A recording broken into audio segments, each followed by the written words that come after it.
Hello, everyone joining us today for our exciting live event about our challenging trips. I am one of your hosts, Emily. I am the director of sales and I work on the trip planning side. So I'm joined also with my colleague Amanda, who helps folks as they're exploring the idea of a challenging trip, and two of our wonderful ambassadors, Leigh and Dede, who have done many of these trips and are going to give us some insider tips and knowledge based on their experience doing many of these challenging trips. We are going to wait just a few more seconds for folks to join. Just a few housekeeping things. So we do have cameras and mics turned off for this event. If you do want to ask a question, we do encourage it. We love hearing your questions, and we'll hopefully get through many of these during our conversation and presentation. If we don't, my colleague Amanda will be keeping an eye on the chat, and she will share those questions towards the end of the event, and we can answer questions, chat at the end of the conversation. And if you have any thoughts or you have, any concerns about challenging trips, this is the time to ask us, and we can go into some of those more details. And Leigh and Dede and I can tell you from our experience what it's like to plan, prepare, gear up, and get ready for a challenging trip, both physically and mentally. To get started, if you want to just pop in the chat and let us know where you're calling in from. We always like to see where everyone's visiting from. If you have any trips planned with us or with anyone else, we're always interested in hearing where you're traveling next. And if you're considering one of these trips, please let us know. All right, great. Well, I think we're going to go ahead and get started. I imagine a few more folks will be hopping on the call, but thank you all for joining us on this exciting conversation about how to plan, prepare for challenging trips. Again, my name is Emily. I'm joined with my colleague Amanda as a co-host. We're part of the trip planning team here in the AdventureWomen office. And we're also excited to introduce two of our wonderful ambassadors, Leigh and Dede, who are joining us to give a little bit more insight from their experiences leading many of these challenging trips. So to get started, I just want to do just a quick little introduction here. Dede, do you mind telling us a little bit more about your origin story since you first started as an Adventure Women guest? How did you first come to Adventure Women, and what inspired you to do your first challenging trip? And what trip was that?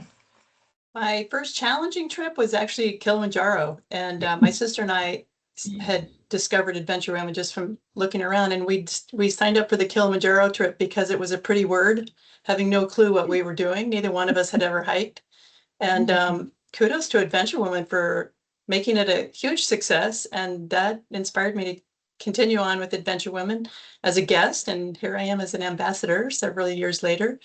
I first got the bug for travel working in an architectural firm where we worked on U.S. embassies all over the world. So that was quite an experience. And so the travel bug was lit already. Well, thanks for joining us, Dede. And where are you going next? What are your next trips this year? This year, I'll be in Morocco. And what's my other trip this year? Oh, Switzerland, level 5. Yeah, I'm looking forward to that. What are the ones we're talking about today? Oh, Switzerland is great. one of them. Today, my favorite subject, which is Kilimanjaro. Been there several times, and I'd love to talk about it. And that's my 6-day into the trip mugshot from Kilimanjaro. So this is what you all look like if you're on the trip with us. And you are planning your eighth climb in 2028 for a birthday climb, right? Yes, I'll be celebrating my 70th birthday with my last climb on Kilimanjaro. So come and join me. Details to come. We're still obviously planning, but that's exciting. We're really excited to host you on your eighth summit of Kilimanjaro, Dede.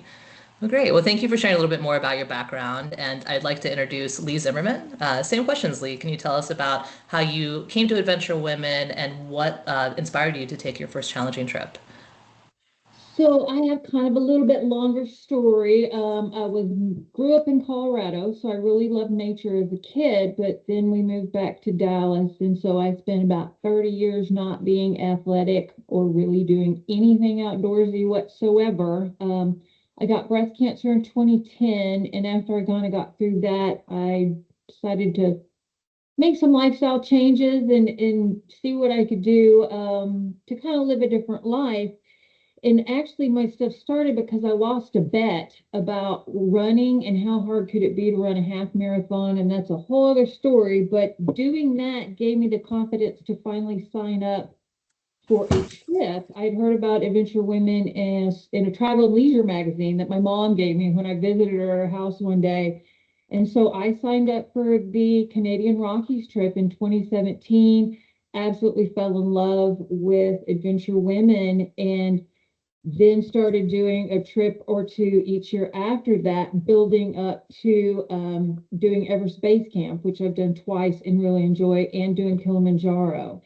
But for me, I didn't go straight to the top like Dede. I started in little steps and went up. But I've done quite a few of the challenging trips, and I just think they're all amazing. So I'm happy to be here. Yeah, thanks so much for joining. And you are doing a few trips coming up. Tell us a little bit more about where you're going next. I am. I have Scotland coming up in May, and then I am doing the Peru, Machu Picchu, Amazon trip right after that in June, and then I am doing Mount Blanc the August 3rd through the 13th date in this August. So, yeah. Wonderful. Yeah, Mont Blanc's another one we'll be talking about during this presentation. Well, great. Well, thank you for sharing. And as we mentioned, both Leigh and Dede are beloved ambassadors with us. And I see some folks on here who've traveled with them. It's always nice to see some familiar names. And we're excited to have them share a little bit more about their experiences. These are some of the photos, from some of their trips. But for some people, let's take a step back. For some folks that might be new to Adventure Women, we wanted to share a little bit more about who we are, our philosophy of travel, our pillars. And so I just wanted to pass this over to my colleague Amanda to share a little bit more about Adventure Women. Yeah, thanks, Emily. So nice to have so many familiar names here dropping into the chat. So as we said, go ahead and drop your questions. We'd love to help you out here or afterwards. So a couple things that are really critical for Adventure Women. First of all, small groups. We always make sure that we have, generally a maximum of 15, 16 guests, but on these challenging trips, they are often even smaller groups. So you get more attention. You are surrounded by supportive women, people who are going to be encouraging you along the way, and that you can encourage as well. So this is really all about the camaraderie and the support. This does apply to all of our trips. This is not just for challenging trips, but that's what we're going to focus on today. Another key component is our local guides. So we, work with local experts, folks who are passionate about the places where they live and the topics that they want to discuss and share with you. And we, always make sure that we are getting the best of the best. We get so much great feedback about our guides after our trips, many of whom we've worked with through years. So there are kind of dedicated Adventure Women guides, and they love working with us. So it's a wonderful relationship. And then we also have our fabulous ambassadors like Leigh and Dede and so many others who have been on many trips with us all over the world. We usually send an ambassador. It's not every single trip, but we usually have an ambassador on our trips. And especially for these challenging ones that we're going to be talking about today, we like to make sure that there's an ambassador there who is there as just another extra support as you're pushing yourself a little bit further each day. Yeah, and I think Dede, Leigh, and I can all think of, a guide that we have traveled with, that we've stayed really close with. I think about Stefani and the Dolomites, who I've traveled with twice. I know Dede, your Kilimanjaro guides, and Leigh, your guides, and in Everest and whatnot. So these are amazing folks that we work with, and we build really strong relationships because you're doing something pretty intense on challenging trips. So you tend to build this really strong rapport and bond, and the guides are absolutely incredible. And I know Dede and Leigh will speak more to this as we talk a bit more about their experiences. Yeah, absolutely. And another key component for Adventure Women is our connections with local women. So we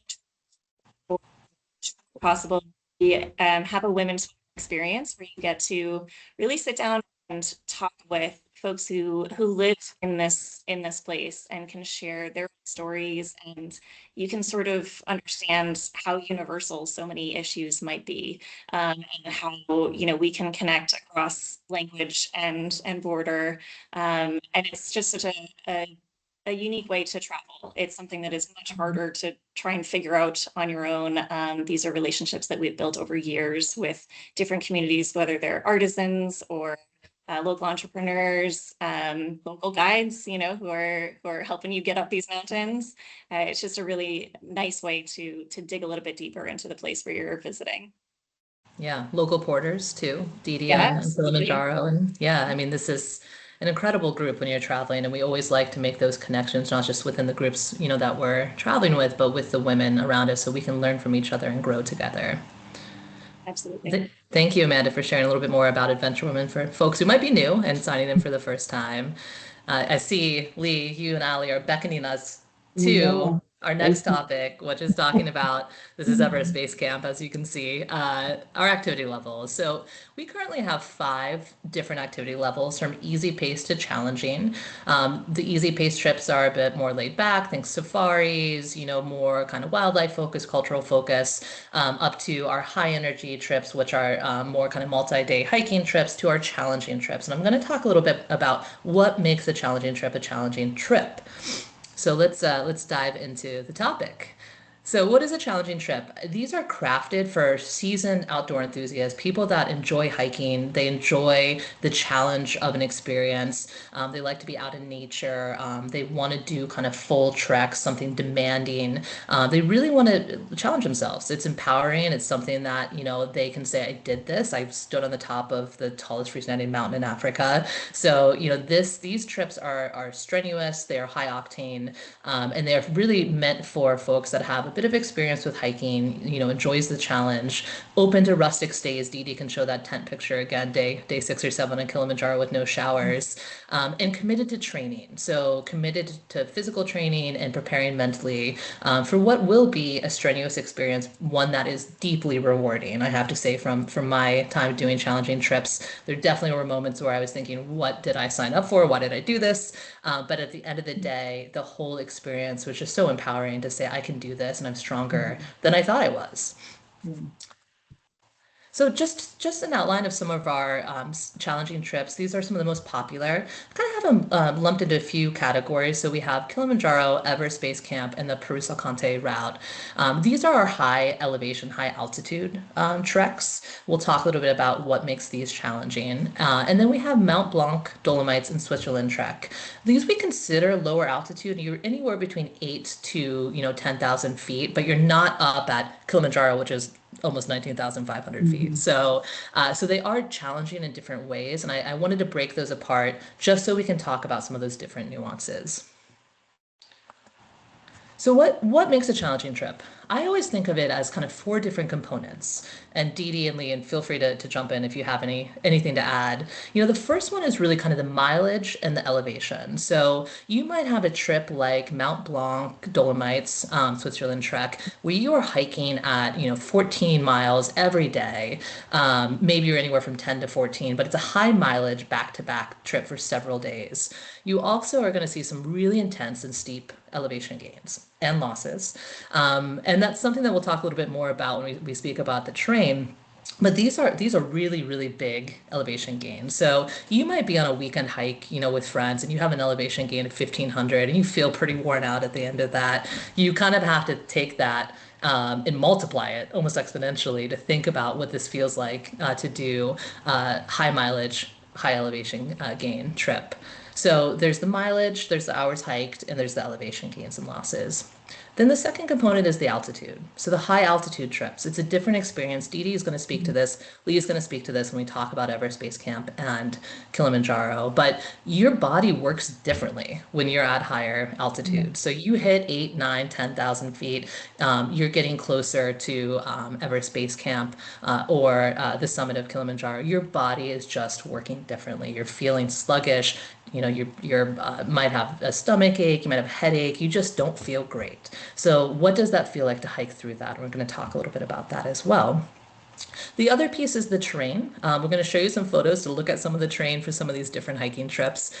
So you can understand that some of this terrain is, more well-groomed hiking paths that you're used to. A lot of it is not. So, thinking about places like the Dolomites or more remote places in Switzerland, sometimes it looks like this on your screen. You're like, where is the path?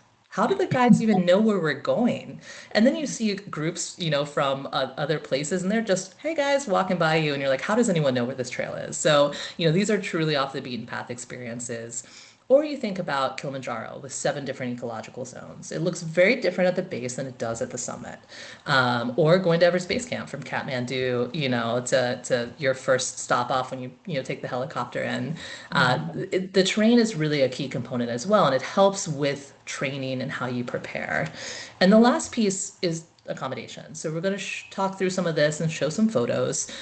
It could be more rustic, tents on Kilimanjaro, several days, no showers, but amazing chefs, amazing food, the things that these porters bring up. You have a team of 40, 50, 60 people, supporting you. It's amazing, but it is very rustic. Or the tea houses. Lee's going to talk about the tea houses in Everest Base Camp. They get more basic as you get to the top. Those last few are a little rough. And these are the type of things that are necessary to be able to experience this and say, I did this challenging trip. This is how you put these together. So again, we're going to go through all of these different components, but I just wanted to look at it from a high level and say, what are the 4 pieces that we think about when we label something a challenging trip? Now, some might have all of those pieces and some might have 2 or 3 of them. But those are the things we're going to go over and we're going to discuss. So planning for a challenging trip. This is my forte. This is where I come in. I've talked to a lot of folks here, anyone who's planning a challenging trip. We're always having conversations, making sure we're hopping on the phone, we're setting those expectations. Some of the questions we'll ask, what's your past hiking experience? Are you a weekend warrior? Have you done back-to-back hiking trips? For me, before I did a challenging trip, I decided to do the Camino. The Camino was a high energy trip, several days of hiking, anywhere between 10 to 14 miles, but it wasn't very strenuous in the sense that we didn't have a lot of elevation gains. It was just kind of flat. So I got to see, how does my body react when I do a multi-day hiking experience? And I did very well. So that encouraged me to say, okay, maybe I'll try something different. And that's why I've done the Dolomites twice now. So the back-to-back days of hiking, it does help you gauge, how am I going to experience a challenging trip that definitely has these back-to-back days of hiking, anywhere from 7 days to, on Everest Base Camp, it's like 11 or 12 days, trekking up and down to base camp. So experience hiking at altitude, this one's tricky. Most people don't have this. It's not something that a lot of people have experience with. The reason we ask is because, if you've been somewhere, you've been, up a 14er in Colorado or something, and you know how your body feels, that kind of gives you a good sense of what you might feel when you're on the mountain in Kilimanjaro, Everest Base Camp, or in Peru. You can't train for altitude. We're going to talk more about the training component. You can't train for it. People's bodies react differently. I've seen people that are in their 30s and run marathons have severe high altitude symptoms, and I've seen people that are new to hiking and in their 50s, 60s that have had very minimal. So it is different based on your physiology. So it's not something you can train for, but there are things you can do to help be better prepared. Being in the best physical shape, hydrating on the mountain. We'll talk more about these tips, but we'll have a conversation about the altitude piece. Commitment to training. This is really such a key component. You have to be committed. You might have a good regimen right now. You might be a marathoner, and we're going to say, yeah, throw that out the window. This is not a marathon. So, cardio is good, but you're going to need to do other things in terms of preparing for what it's like to trek up a mountain. So, the commitment to training is key. It's good to have that background and know how to train for something. If you haven't, that's okay too. We'll give you tips and tricks and guidelines and help you feel prepared.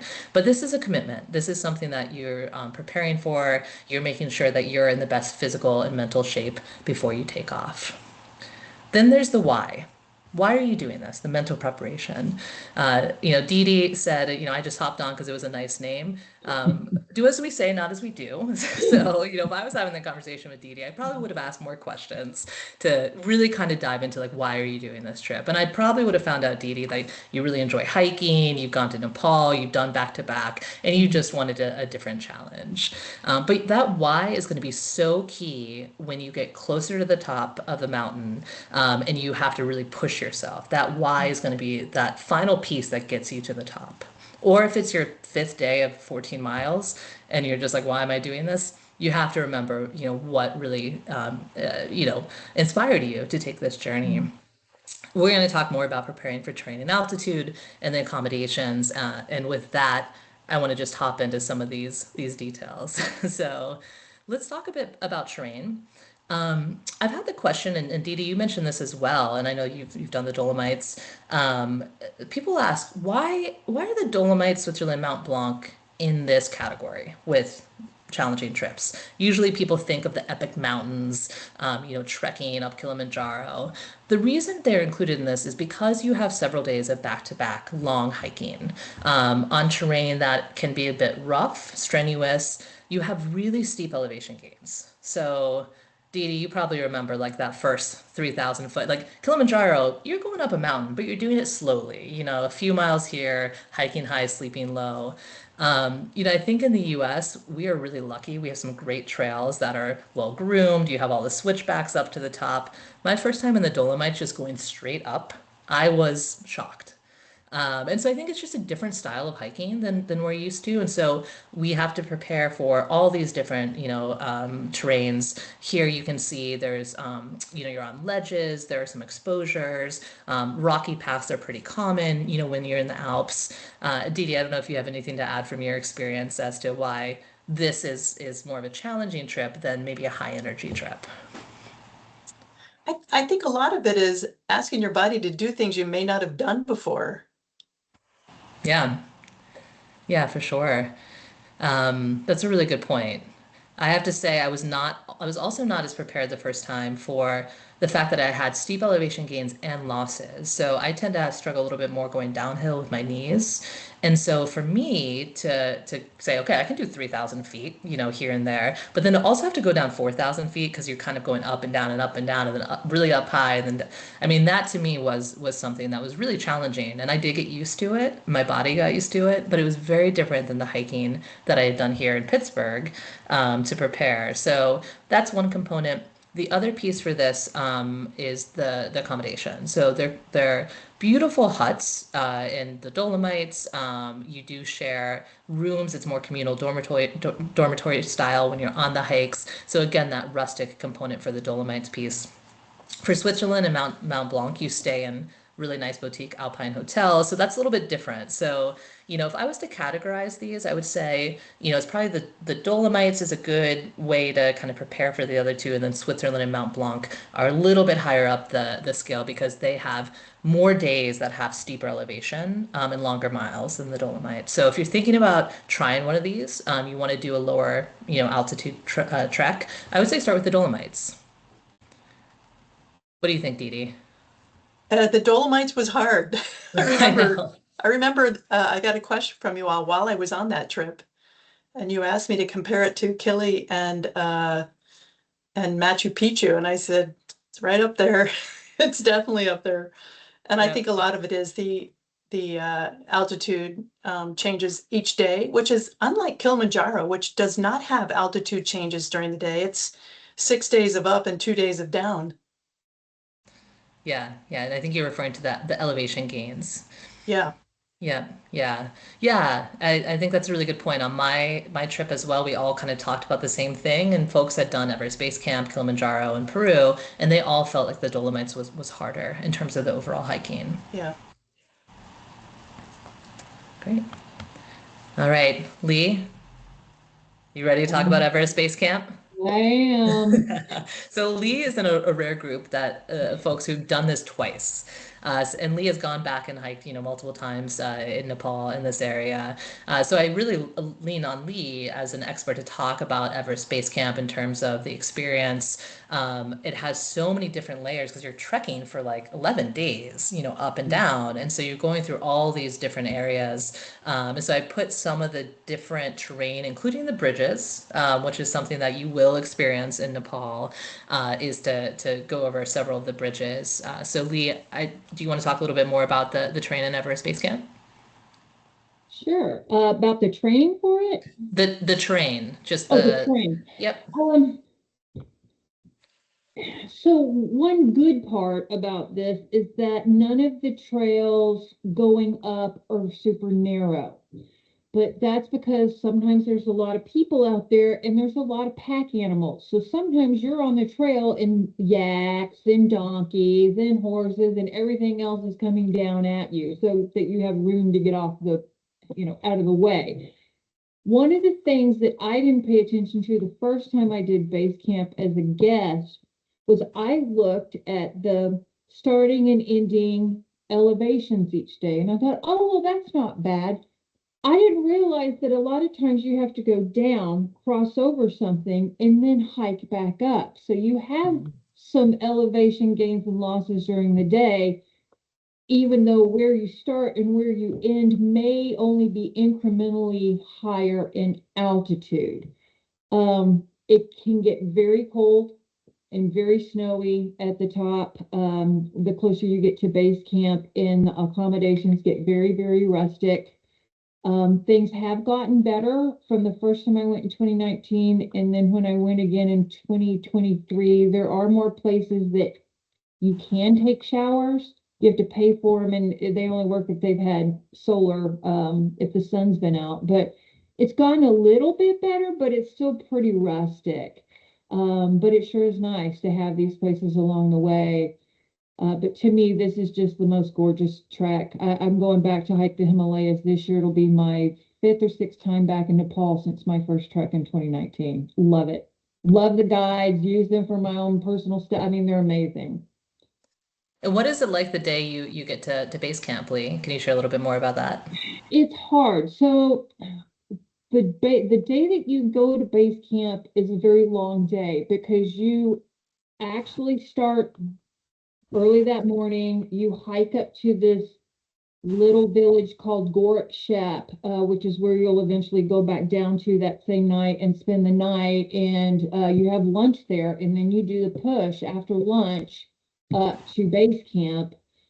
And base camp's a lot bigger than people think that it is. And it's just wild to be up there with all these people, and you see all the things that for me I saw in National Geographic forever in a picture of here's base camp and here's Everest. And anyway, that last push is rough.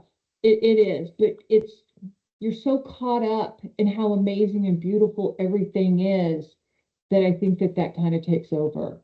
And of course, we're all cheering each other on, and we do pictures up there, and hooping and hollering, and people are singing, and it's wild. Yeah, the camaraderie is amazing. I feel like you just stay forever connected to the women in your group when you do a trip like this. It feels a little different. Yeah. Well, thanks for sharing, Leigh. This is it's always fascinating to hear your stories from base camp, and the fact that you did it twice. I don't know very many people that have done it twice. Yeah, I was the ambassador the second time, so it's a little different experience than as a guest. Yeah. But Oh, that's true. Yeah, you went as a guest for the first time. it's a magical place. It Yeah. really Oh, that's is. amazing. Well, thank you for sharing. Yeah. And next up is Kilimanjaro, which Dede, this is your happy place. You've Oh, summited 7 times. yeah. You keep coming back, so there must be something amazing about it. But do you want to share a little bit more about Kilimanjaro and just the Yeah. experience? And I shared about the different ecological zones, and it's very different in terms of hiking up. Each day is a little bit different as you get closer to the top. And just talk a little bit more about the porters, the setup, and the tents. I think what a lot of people don't realize is we start this climb in the rainforest, monkeys and whatever. So it's a lot of environmental climate changes as we get to the top, the Arctic tundra up there with no plants, no animals, not even any insects. The reason I am compelled to go back again and again and again is not because of the mountain or the experience of the climb, but it's because of the people, the most amazing, genuine, loving people I have ever met anywhere in the world. And they will impact you too, right in the middle of your heart. The porters are very helpful. You have the option of hiring a personal porter if you don't want to carry your day pack. The terrain is not 14 miles a day, average maybe 5 miles, but the reason is because we are walking so slowly, doing that bridle march, because of the altitude. There is a tiny bit of up and down, but very little. It's mostly slowly, slowly, slowly up, up, up, up.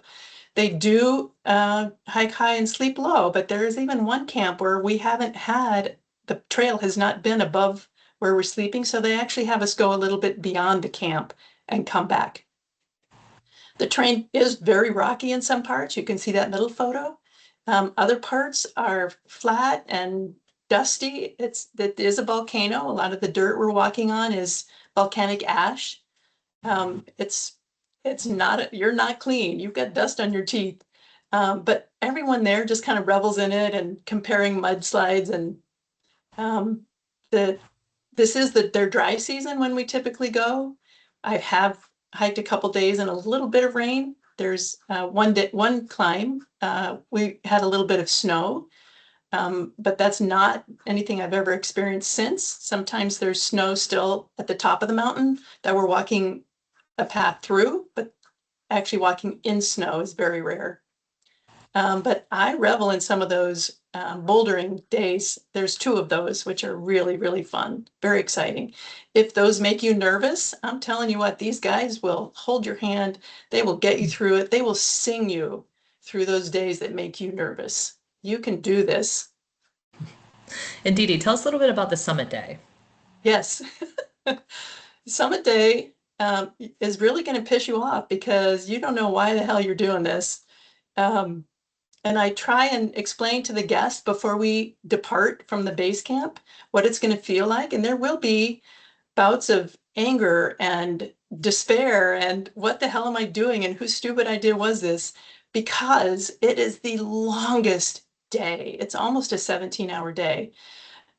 We leave at midnight with our headlamps, and that in itself is rather meditative because your world is now limited to this circle of light around your feet.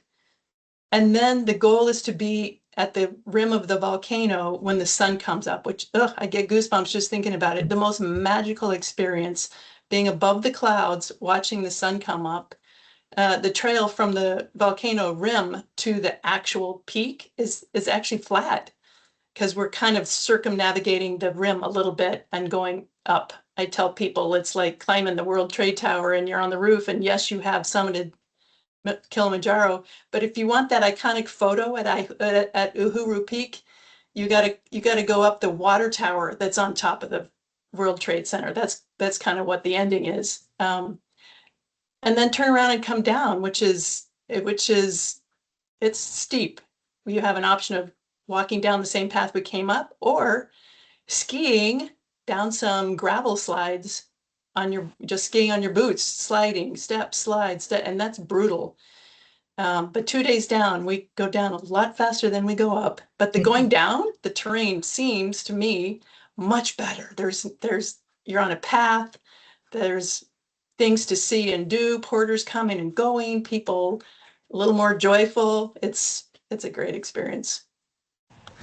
Then we get to this, everyone feeling happy and Yes. celebrating and, Joyful. joyful. Yeah. Yeah, exactly. Well, thank you for sharing more about the Kilimanjaro experience. And just to reiterate on some of the accommodations, so for our Dolomites trip, you share huts. They're communal, more dormitory style, shared bathrooms with mixed genders with the other folks in the huts. The food is amazing, I have to say. I mean, you're in Italy, like, on the Austrian border, so like the food is incredible. It's like Germanic and Italian. You might have pasta one day and schnitzel the next. But you do have to be prepared for the more rustic shared accommodations. Here's the tents on Kilimanjaro. We talked about the tea houses. They're not photographed here, but then this picture on the right is the alpine hotels that you stay in for Mount Blanc and Switzerland Trek. So if you don't mind the harder hiking and you want the more comfortable accommodations, Mont Blanc, Switzerland Trek, great for that. Can I just very quickly talk about those tents? You are not really on the ground. There's a very dense foam they lay in the bottom of the tent, and then you can either bring or rent blow-up pads to go under your sleeping bag, and I've graduated to 2 blow-up pads, so it's actually quite comfortable. Yeah, nice. And these are for 1 or 2 people, so we can accommodate either. Fantastic. This is one of my photos of one of the huts in the Dolomites. Again, my happy place. I think you can all tell. I've been to the Dolomites multiple times. My happy place. We've got Everest Base Camp in Peru for Leigh and Kilimanjaro for Dede. Well, I think a lot of people are asking questions, and I think it's time to start getting to the training tips. So we're going to go through just when to start training, exercises we do, just some personal experience that we can share, and talking about how you can train with what's available. And this is a picture of one of our co-owners, Erica, with her son training for Kilimanjaro, and using the Harvard stairs. So the stairs in in Boston. This is what I did too in Pittsburgh, just walking up a lot of stairs. If you want to think about how many stairs you need to do to do 3,000 or 4,000 feet for like the Dolomites, Mount Blanc. That's about 300 flights of stairs for 3,000 feet elevation gain. And it looks like this on the Stairmaster. It's about 5,000 steps on the Stairmaster. So if you kind of want to look at some of those, there are tools that you can use on the internet to do this conversion. This is how I did it to train. I don't have a lot of mountains in Pittsburgh, in Pennsylvania. So I did a lot of what Dede is doing and what Erica did. So do you want to talk, Leigh and Dede, just about your tips for training? Like think some of your challenging trips. What did you do in terms of cardio, stair workouts, strength training? Shall I go first? Go for it, Dede. Okay, so I usually start about 2 months before the trip, and my typical exercise regime is in the gym typically during the week. A mixture of cardio some days, I do weightlifting 2 days, and I do yoga 1 day. And then my husband and I typically try and get in a hike on the weekends because I live 5 minutes from Shenandoah National Park, so that's really wonderful. Jealous. However, so I stick to my same regime 2 months before a trip, but I add a second workout every day that's actually a workout day, which is I try and do 4 or 5 workout days per week. What I add is stairs, either in the gym, or I was really lucky while I was working to be in a 7-story building and could just load up my pack with textbooks and throw on my boots and just run stairs for, I would try and do at least a half an hour as a 2-a-day workout. Those high school football players can tell us all about 2-a-days, but it made a big difference to add that in. And what about you, Leigh? What's your training regimen? I maintain a level of fitness. I don't know if it's a great one, but year round, just because I run a lot, both trail running and road running. But anytime I have a hiking type trip coming up, usually about 8 to 12 weeks prior to that trip, I will start adding in things like a hike a week.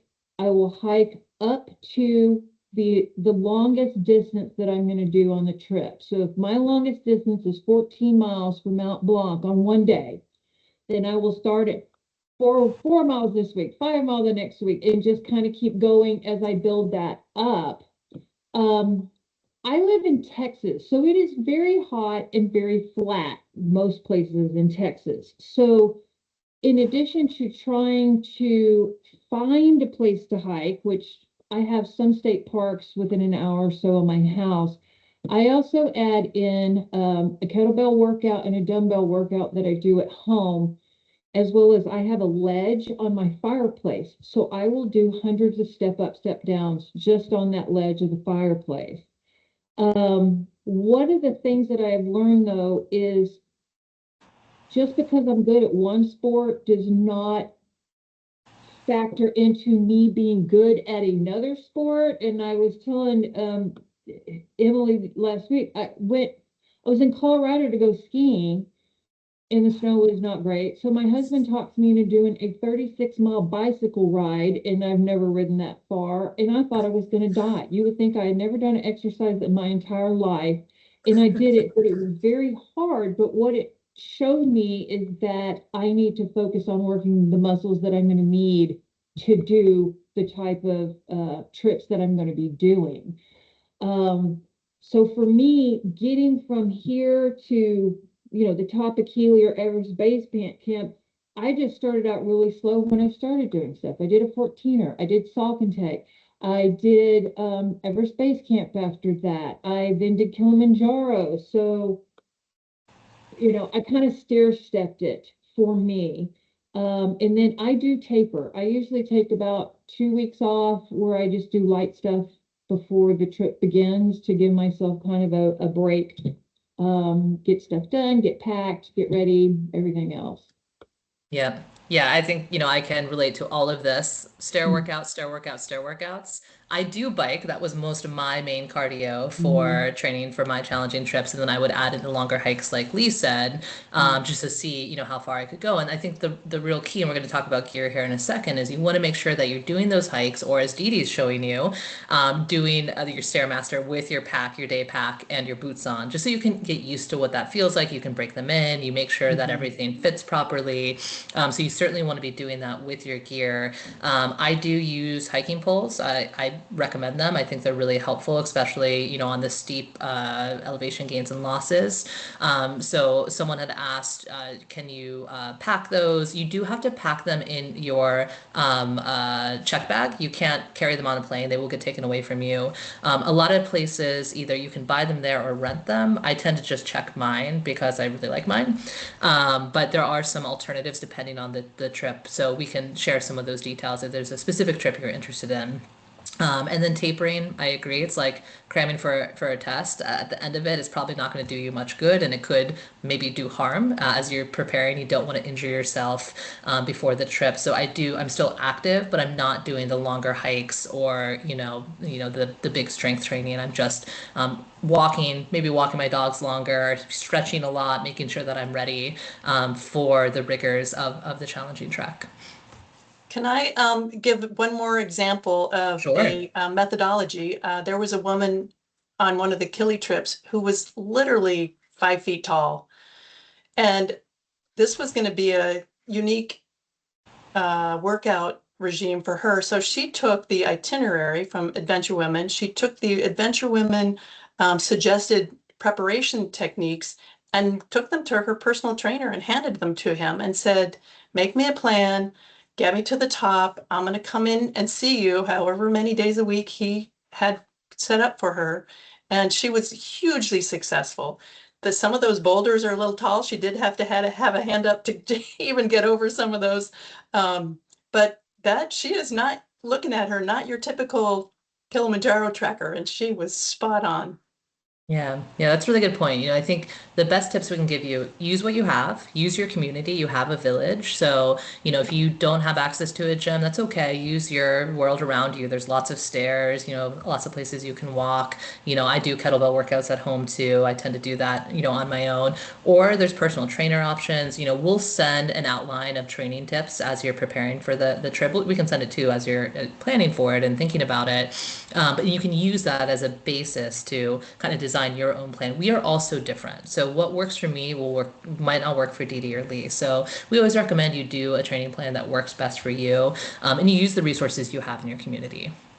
Can I suggest one thing that doesn't work? We had a guest on a Kili trip who had used ChatGPT to provide her with a workout regime for a 60-year-old woman, and it was a failure. She did not summit.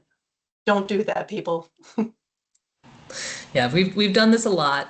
We know what we're doing. We're giving you the best advice. And if you have any questions, we can chat, or of course we can, you can always look at a personal trainer to give you the best advice for what you're looking at. I know we had some questions on gear, and this is always a top question we get on our side as well. So let's just go through, quickly. We'll talk about layering on the mountains next, but let's talk about some of the main topics: proper footwear, packs, day packs versus overnight bags, hydration poles, rental gear, those things. So in terms of proper foot gear, yes, you do need hiking boots on any of these trips. That is without a doubt, you need a hiking boot. I bring two. So I bring a hiking boot with, the ankle support, and I also bring a hiking shoe that has a lower, ankle on it, so that I can switch back and forth between them. That probably doesn't work on Kili, but I haven't done Kilimanjaro. But for my treks that I like to do, I like to have both options. What do you guys both have in terms of your hiking shoes? Um, Go ahead, oh, Lee. so for me, it depends. I mean, anything high altitude, I am wearing waterproof. I usually use Keens or Merrells, the ankle support, and a lot of times I also then take gaiters to put over them because it just, if it's raining or whatever, with the rain gear, it really helps keep everything dry. And then sometimes I will always take a pair of either trail runners or just walking around, shoes to wear depending on the trip. In EBC, the tea houses in the bathrooms inside tea houses are a little questionable at times. And so you want to have some type of either sandal or something that you can put on beside your hiking boots in the middle of the night to use the restroom, or even, just walking around in town. And like Leigh does, when I'm on these challenging trips, I wear boots that are waterproof and are the taller kind with ankle support. But again, the height of your boot is truly a personal choice. Yep. Yeah, and I think it's always interesting too, because when I first got my boots, I thought, oh, Merrell, Keens, that's what everyone gets. And I think the important thing is go to a place like REI or an outdoor store and try them on. I ended up with Vasks, who I love them. I've had them for 10 years. They absolutely work for me. I'd never heard of them, but they are a great hiking brand. So, go to the experts, talk to them, try them on, make sure that they fit properly. You don't just always have to get the name brand. We're all a little bit different. You did talk about rain gear, and I think the important thing, this is actually a picture of me, the Dolomites, having a rainy day. It is really, really important to make sure that this is waterproof. So like waterproof, stand in the shower, make sure that water's not getting in. There's differences in terms of the grades of raincoats. You want something that is waterproof, like the boots.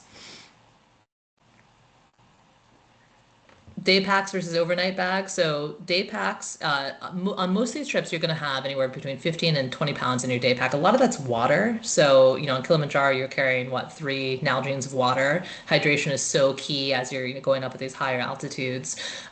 So you want to be prepared to carry a day pack that's at least 15 pounds. Your overnight bags are moved for you. So, at all of these different challenging trips, the luggage will be moved either by porters or donkeys or horses or vehicles, depending on where you are. So you don't need to move your overnight bag, but there might be weight limits. Like on Kilimanjaro, there is a weight limit for the porters. So you'll have to refer to your training prep guide in your packing list just to make sure that you understand the weight restrictions for those overnight bags. Just like the footwear, try your day pack, try it on, use it, make sure it fits. They do adjust. So, I think sometimes people don't realize that hiking day packs adjust. So just make sure you're comfortable with it before you travel. I want to add one thing on there that I found out last year is that not every pack will fit the airline carry-on specifications. Qatar and Delta, it's only a 2-inch difference on the size of pack, but I was not allowed to take a pack on Qatar that would fit on Delta because it was 2 inches higher, and they have gotten really strict on some things. So I have to put my pack up against the wall and kind of measure how long it is to determine which pack I'm going to take on which trip. And that had never been an issue before. That's a good point. I'd flown Qatar before, so they're just check. Yeah, really good point. Thanks for sharing that, Leigh. I hadn't realized that. Another topic is hydration. So what to bring. You can see I have a CamelBak as part of my experience. That's not going to work on Kilimanjaro or Everest Base Camp as you start getting up to the top of the mountain and things freeze. So, if you are comfortable with having, a CamelBak or something like that, if you're doing some of these higher altitude trips, you might need to also switch to Nalgene's or, a traditional water bottle. So in terms of hydration, on the lower elevation trips, Mount Blanc, Switzerland Trek, Dolomites, it's kind of a personal preference. But when you do the higher altitude trips, we are going to give you recommendations, and that is based on the weather and how cold it gets. You don't want to have a frozen, CamelBak and you can't get any water out. So the Nalgene's, Dede can share this tip. You're going to be sleeping with them to keep them nice and toasty. So we have a lot of tips that we can share in terms of the hydration, but this is so key on any of these hikes to make sure that you are hydrated, you have enough water that you're carrying in your day pack. For trekking poles, again, personal preference. My brand I got off Amazon for like $40. They are awesome. They work for me. I know some people spend a lot more. on their trekking poles. So again, it's up to you. Use them before you take a trip. If you've never used them before, train with them. Watch YouTube on how to use them. You do need to have a little bit of training before you just start using your hiking poles, or it could kind of mess with your gait and might give you some knee issues and things like that. So just make sure you're finding poles that work for you. And an outdoor store is another great place to be fitted for hiking poles. Uh, for rental gear, that does depend on the trip. So for Kilimanjaro, there's rental gear. There's some rental gear from some of the other trips. We'll provide a list once you sign up so that you can see what the rental gear is available. So if you're from Florida and you don't have all these different layers, we're about to show the layering piece. Here's an example of all the different hiking packs that people have with the rain gear on it. You just want to make sure that you are sorry, I just lost my train of thought there. Just make sure that in terms of the gear and packing for the rental gear, that you take a look at that list before you buy a lot of the things that you see here, because you might not need to for trips like Kilimanjaro. And the things they have on the rental list are very high quality. I typically rent a sleeping bag. I do have most of the clothing, but if you don't have a down parka, don't buy one, just rent one. Yeah, good point. Thank you for sharing that, Dede. Do you want to go? On EBC, you can rent the sleeping bags as well. But one thing I want to point out, a lot of people are like, oh, I'll just buy everything in Kathmandu because there's loads of stuff to buy when you first get to Kathmandu. Just because it says North Face or Columbia or Patagonia does not mean that's actually North Face. We call it Nepali North Face. So it's just not very good quality. So don't buy something having never tested it out or hiked in it and then think it's going to be this amazing product, because it probably is not. They're cute, but they're not super functional. Good point. Good point.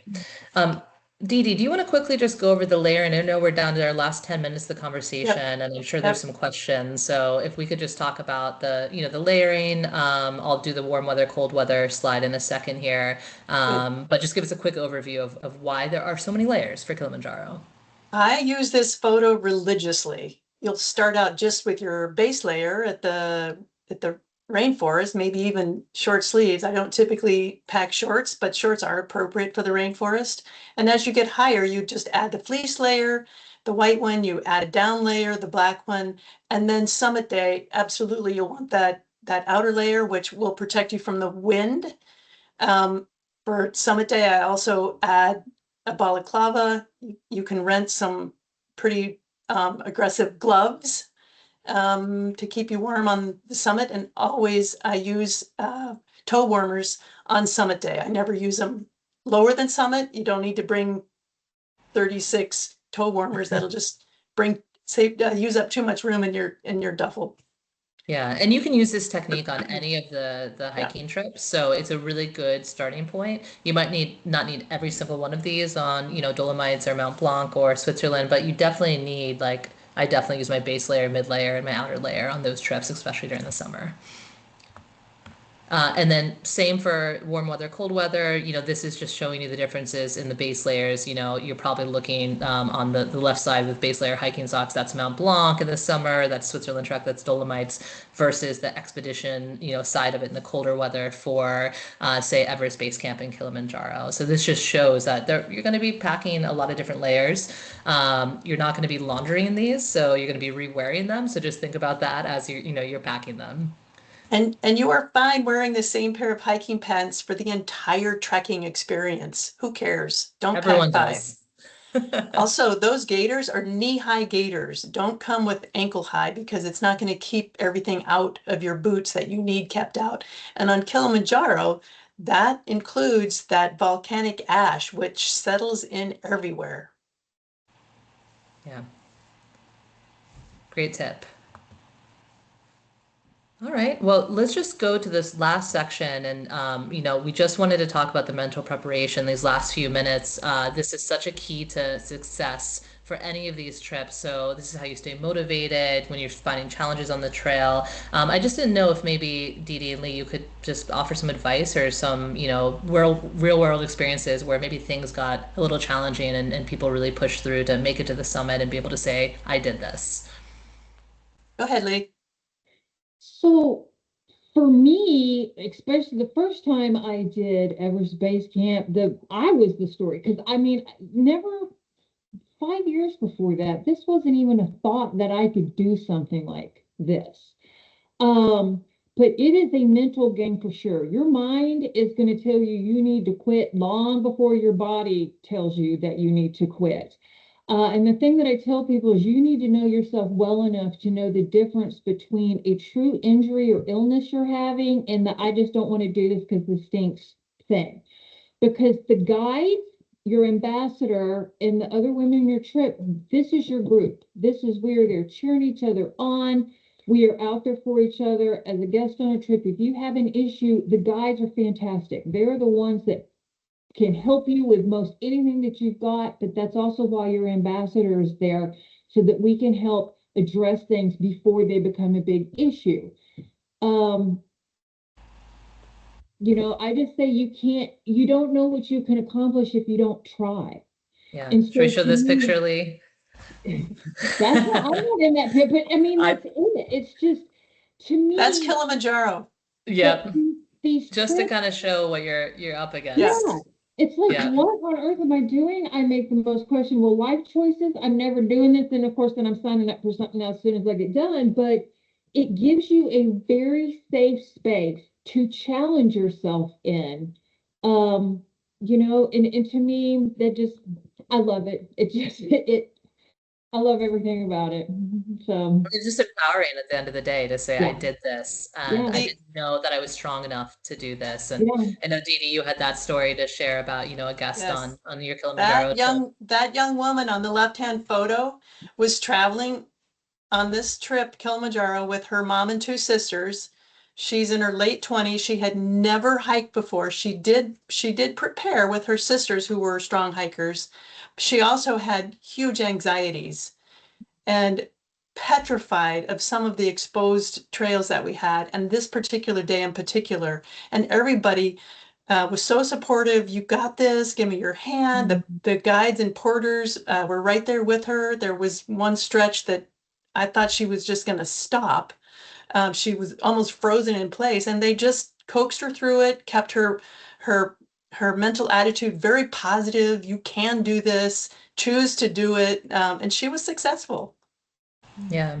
I love hearing those stories because, it happens to all of us. I remember on my last challenging trip, I had a day where I was sore, my knee hurt, and I had a woman, again, a little like sprite of a woman, 5 feet tall, in her, 70s, who was just keeping me going and saying, you can do this, Emily. And I thought, I can do this. If Sue can do this, I can do this. And we got to celebrate at the end. Yeah, the camaraderie amongst the guests and with your guides and porters is truly unlike any other AdventureWomen trip. Yeah, there's a picture of Sue right there, the shortest one in the group. But she kept me going. We all encourage each other and we're all cheerleaders, and it's amazing when we can all do this together. Well, great. Well, I know that we're kind of at the end of our time. If people want to stay on and ask a few questions, we're happy to chat. I did want to just mention that we do have some challenging trips to some of these treks coming up here this summer. We have Dede's on the July 14th, Switzerland, Bernese Alps. You are on the August 3rd, Leigh, Mont Blanc. I'm not on any of these. I'm going to Norway, but you can see the different trips that are available. We are offering a summer discount, $500 off if you book by April 21st. So, I just wanted to kind of put those up there so you could see some of the dates. They're all on our website. You can go to challenging trips, as a category to see all of the different challenging trips that are offered this year. And if you feel like you're still not quite ready, but you would like to be, you can do what Dede, Leigh, and I have all done and start a little bit simpler. So these are some of the level 3 or level 4 trips that you can look at for the summer that also have the discount associated with them. So a Switzerland, not Trek, just a more standard hiking Switzerland trip, our Southern Italy Amalfi Coast, our Australia hiking trip, our Ireland, and our June 5th Slovenia. So same deal, $500 off. Also, Emily, isn't there another option if people want to do the want to see the Dolomites, but not have such an aggressive trip? We don't have that one this Oh, year. I'm Yep, sorry. yep. I, Okay. I We did. do have that. Mm, I think Lee has done that one. There's still some really nice hiking that is a mhm. bit strenuous, but we don't have that on the books for this year. Okay. Sorry for bringing it up. Yeah, no, no, it's a great hike. That was my first one, and it's amazing. We still go to Marinelli Hut and see Katrina who yells at you to finish your food, so you still get that experience.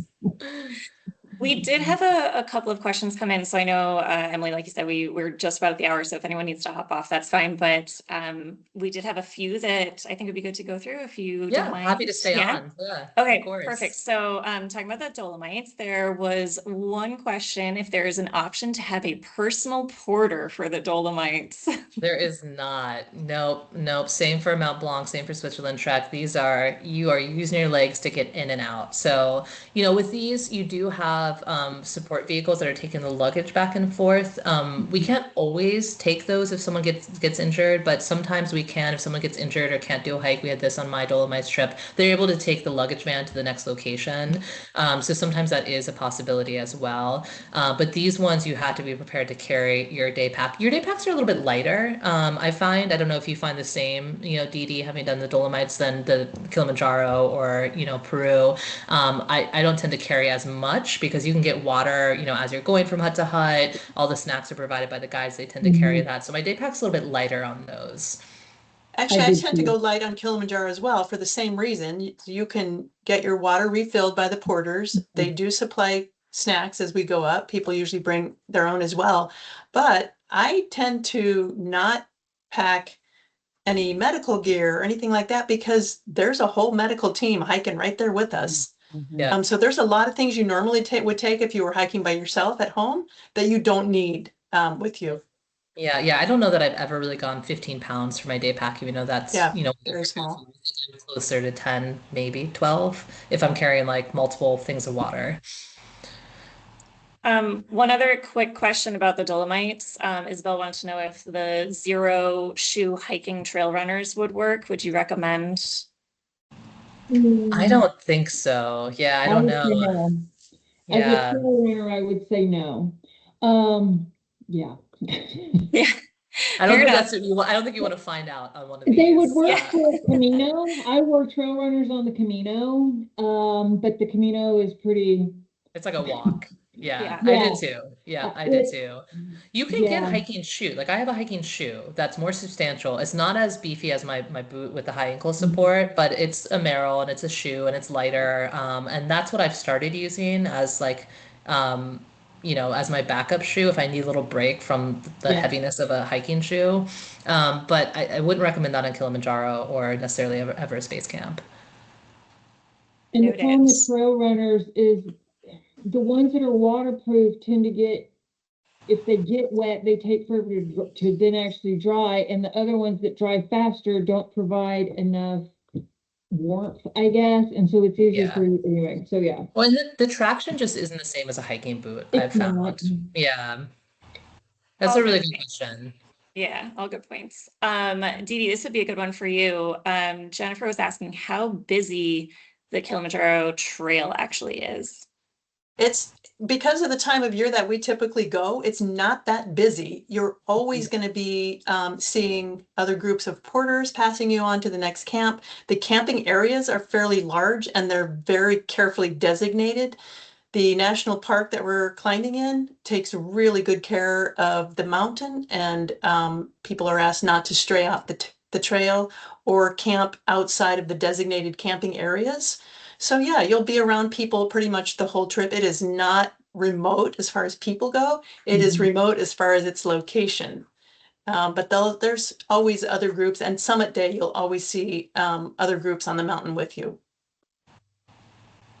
Awesome. That's really helpful. And then Jennifer had another question specifically about the food on these trips. So, Mhm. do all of these accommodate a vegetarian diet, or are some trips more accommodating than others? And do you find there's an adequate amount of protein available for a vegetarian? Let me talk about EBC because the food on the Everest Base Camp track. Is all vegetarian. Well, yeah, Almost. mostly, but so there's a rule that nothing can be slaughtered on the mountain. So once you actually get into the park, if you see any type of meat, you probably don't want to eat it because they also don't have refrigeration up there. There are eggs. There's a lot of eggs. So that's a lot of times your protein. To some points, there will be green stuff that has been grown that you can eat, but it ends up being a lot of rice, pasta, and potatoes the higher up you go because not a lot grows. And there's no roads. So everything's either being brought by people or by pack animal or dropped in by helicopter. You're going to want that all those carbs for the hiking. But yeah, the menu's kind of the same at every single place and you get kind of tired of it, but it does what it needs to do. I can just And speak Leigh, from a higher level too. If you, I know Lee or Dede, you can talk about Kilimanjaro, but yes. from a higher level, we can accommodate vegetarians on all of these treks. Yeah. I always recommend, and I do this myself. I bring protein bars that I enjoy, whatever brand you enjoy. I bring some peanut butter packs. You can bring the individual ones that you can then use for some extra protein, or you can even bring some protein powder. It probably needs to be like closed and well marked. But you can do things to kind of supplement what you need. Everyone does this differently. I think most people kind of bring some of their own food, although it's a little trickier on Kilimanjaro with the weight limits. Yes, however, on Kilimanjaro, you are fed like you've never been fed in your life. The best Chefs are food. amazing. Oh my Best gosh, food. made to order breakfast, fresh fruits, fresh vegetables. It's Amazing. shocking. We have a chef in a whole kitchen tent that gets moved every day. You've got a waiter going back and forth from the kitchen tent to the dining tent, just carrying plates of the best food it's like, how are they doing this? And then you'll see a porter passing you on the trail, and on his pack is a 36 count carton of eggs. It's like, they're right. But there is a place along the trail where the national park, it comes very close to a road, so they're able to resupply a couple times during the trek. Yep. And the Peru track, you stay at really beautiful lodges. So Yes. higher end Oh, accommodations, food is amazing. Mount Blanc and Switzerland trek stay at those beautiful boutique lodges. And then the Dolomites, I mean, the food that they create in these mountain huts, they do have access roads. I mean, they take such pride in their food. So like you just have delicious meal night after night.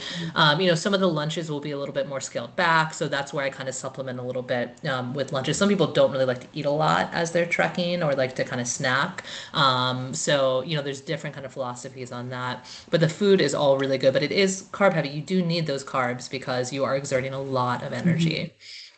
It's a really good question. Well, as a follow-up to that question, we just had another great question from Carrie that I think we should maybe go trip by trip. Should we be prepared to carry our own waste? It's a good question. So any trash you take, yes, carry it in, carry it out. For bathroom waste, which I think you might be asking about, Dede can talk a little bit more about the Kilimanjaro experience. But yes, and no. So that's the answer, and I'll let Dede elaborate on that. Sure. On Kilimanjaro, they're very careful on the mountain to control human waste. They do have a toilet tent in the camp too, if we have enough guests. And there are porters assigned to keep those emptied every day. And they have places along the trail in the camps where the porters can empty those. But on the trail,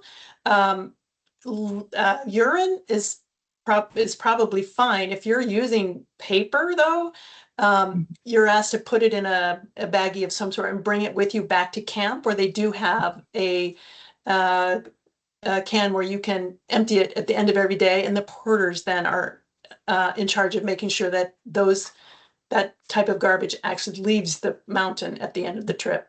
So they're carrying it. Solid waste, I usually dig and cover. They also would prefer, which I don't do, that you carry it out with you during the day in a dog waste bag, and then dump it in the can that's available at the end of the day. You said dog, and my dogs just started barking, so I'm gonna go to mute for a second.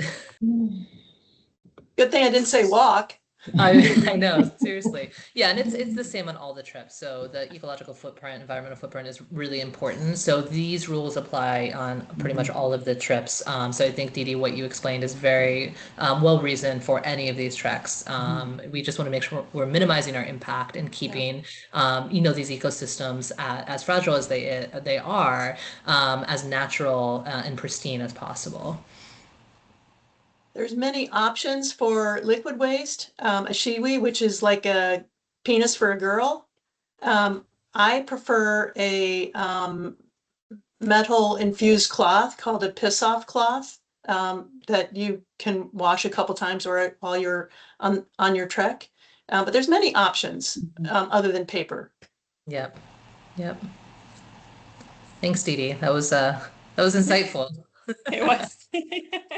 And I will say Thanks. on Everest Base Camp, there's not toilet paper in most places, but the No. guides and the porters will carry toilet paper. So you just ask them when you need some, and I'm sure anytime it's a big group of women, they're like, "Oh my goodness, we have so much toilet paper." But yeah, it's not outside of Kathmandu. You will not find toilet paper in most of the bathrooms, and I use that as a loose term sometimes. But the guides, they'll always provide it for you. You don't need to bring it. Yeah, and I think maybe you mentioned this, Dede, but plastic bags are not possible in places like Tanzania. They're illegal. So the compostable dog waste That I bags, I use. have this Yep. for my dogs. I use Compostable. that. Even when I'm in the Dolomites, I do bring toilet paper, and I don't use the shiwi. I kind of go Yeah. old school, classic, squat Yep. style, and I just Yep. use that compostable bag for my toilet paper to take out, and then when we get to the huts, you can throw it away. Yeah. Excellent details. Thank you all for that. That was pretty much it for questions in the chat. So thank you for covering each of those. Yeah, if anyone has any other questions, we have that you can email the info at adventurewomen.com. Amanda and I will see it. We're happy to answer any questions. You can give us a call. We're just excited to see where you're going to go next. It's one of my favorite things is hearing people's why they want to plan, why they're inspired. It inspires me to take these trips. I always say, I don't think I'll ever do Kilimanjaro, but never say never. Dede's been working on me, for the last several years, and, might have to go for that birthday trip of yours, Dede. Yep. Well, thank you all for joining us. It was such a pleasure hosting this event. Thank you, Dede and Leigh, for sharing your wonderful tips and insights. I always learn so much from you when we talk about the trips, and I take those tidbits and I use them as I train and prepare as well. Thank y'all. Hope to see y'all on a trip. Thank you. Yes, please join Yeah. us. Come to Mount Blanc with me in August. All right, great. Well, if anyone has any questions, please touch base with Amanda and I at info@adventurewomen.com, and we'll see you on your next trip. Bye. Thanks, everyone. everyone. Bye. Bye.